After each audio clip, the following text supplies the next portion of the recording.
देश में लोग पहले ही महंगाई के थपेड़े झेल रहे हैं। इस बीच आरबीआई गवर्नर शक्तिकांत दास ने एक बड़ा ऐलान कर दिया है, जिससे लोग हैरान हैं।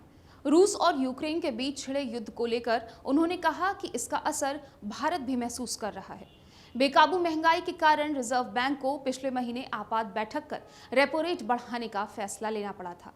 कई सालों के उच्च स्तर पर पहुंची महंगाई के कारण रिजर्व बैंक ने बुधवार को एक बार फिर से रेपो रेट बढ़ाने का ऐलान किया। यह इस फाइनेंशियल ईयर में आरबीआई एमपीसी की तीसरी बैठक थी। बैठक में समिति के 5 सदस्यों ने गवर्नर दास की अगुवाई में महंगाई और इकोनॉमिक ग्रोथ की वास्तु स्थिति पर विचार विमर्श किया और बेकाबू महंगाई को देखते हुए समिति के सदस्य इस बात पर सहमत हुए कि फिलहाल रेपो रेट बढ़ाने के अलावा और कोई विकल्प नहीं है।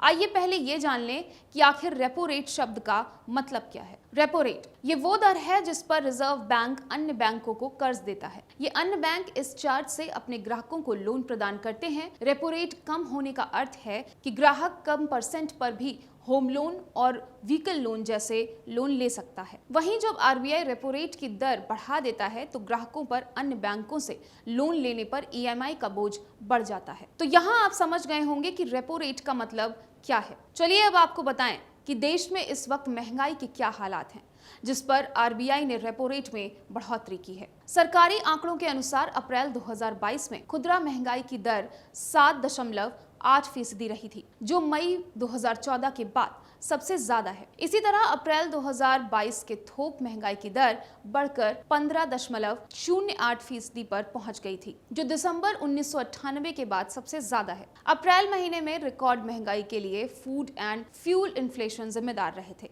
अब रेपो रेट 0.50% से बढ़कर 4.90% हो गया है। ये करीब एक महीने के अंतराल में रेपो रेट में दूसरी बढ़ोतरी है। गवर्नर दास ने जानकारी दी थी कि रेपो रेट को 0.40% बढ़ाने का निर्णय लिया गया है। इसके अलावा रिजर्व बैंक ने मई में रेपो रेट के साथ ही कैश रिजर्व रेशियो यानी CRR को भी 0.50% बढ़ाने का फैसला किया था। रिजर्व बैंक ने अब रेपो रेट को 4% से बढ़ाकर 4.40% कर दिया है। रिजर्व रेपो रेट को 3.35% पर ज्यों का त्यों छोड़ दिया गया है।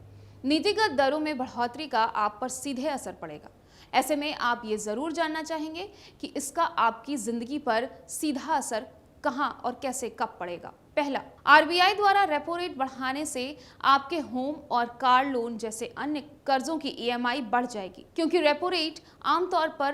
बैंक आमतौर पर बढ़ी हुई रेपो रेट का बोझ खुद झेलने की बजाय ग्राहकों पर डाल देते हैं। दूसरा, रेपो रेट बढ़ने का असर आपके सेविंग बैंक अकाउंट और एफडी पर भी पड़ेगा। बैंक आपके सेविंग अकाउंट और सावधि जमा पर ब्याज बढ़ा सकते हैं। तीसरा है, लगातार बढ़ती महंगाई पर काबू पाने के लिए भी केंद्र बैंक ने रेपो रेट में बढ़ोतरी करके इसे काबू में करने की कोशिश की है।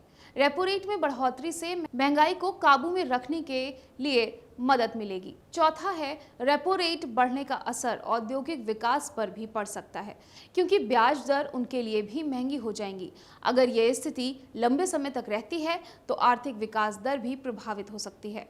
इससे रोजगार के दर पर भी असर पड़ सकता है। गौरतलब है कि भारत में पिछले 2 सालों से आरबीआई ने उदार नीति अपना रखी थी।